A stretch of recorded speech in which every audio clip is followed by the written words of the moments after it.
വലിയ ചൂടാണ്. എത്രത്തോളം എന്ന് ചോദിച്ചാൽ റസൂലുള്ളാഹി സ്വല്ലല്ലാഹു അലൈഹി വസല്ലമ ഒരു വ്യക്തി മരണപ്പെട്ടു. നബി സല്ലല്ലാഹു അലൈഹി വസല്ലം അദ്ദേഹത്തിന് വേണ്ടി ജനാസ നമസ്കരിക്കാൻ ഇമാമായി നിൽക്കാൻ നേരം അള്ളാഹുവിന്റെ റസൂല് ചോദിക്കുകയാണ്, ഈ വ്യക്തിക്ക് വല്ല കടബാധ്യതയുമുണ്ടോ? സഹാബത്ത് പറഞ്ഞു, അദ്ദേഹം കടക്കാരനാണ്. നബി സല്ലല്ലാഹു അലൈഹി വസല്ലം മാറി നിന്നു, ഇമാമ് നിന്നില്ല. നിങ്ങളുടെ കൂട്ടുകാരന് വേണ്ടി നിങ്ങൾ നമസ്കരിച്ചോളൂ. നബി സല്ലല്ലാഹു അലൈഹി വസല്ലം മാറി നിന്നു.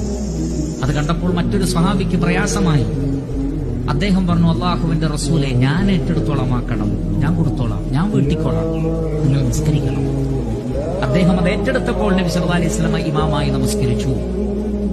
പിറ്റേ ദിവസം അദ്ദേഹത്തോട് ചോദിച്ചു, 2 ദീനാറായിരുന്നു അദ്ദേഹത്തിന് കടം, വലിയ സംഖ്യയൊന്നുമല്ല, 2 ദീനാറായിരുന്നു കടം. നബി സല്ലല്ലാഹു അലൈഹി വസല്ലം ചോദിച്ചു, താങ്കൾ അത് വീട്ടിയോ? അദ്ദേഹം പറഞ്ഞു, ഇല്ല നബിയെ, ഞാൻ മറന്നുപോയി, ഞാൻ വീട്ടാം. പിറ്റേ ദിവസം ചോദിച്ചു, താങ്കൾ ആ കടം വീട്ടിയോ? അദ്ദേഹം പറഞ്ഞു, അതെ, കടം വീട്ടിയത്. 2ാമത്തെ ദിവസമാണ് വീട്ടിയത്.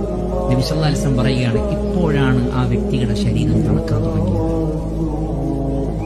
ഖബറിൽ വെച്ച ആ ശരീരം തണുക്കുന്നത് ഈ കടം വീട്ടിയതിനു ശേഷമാണ്.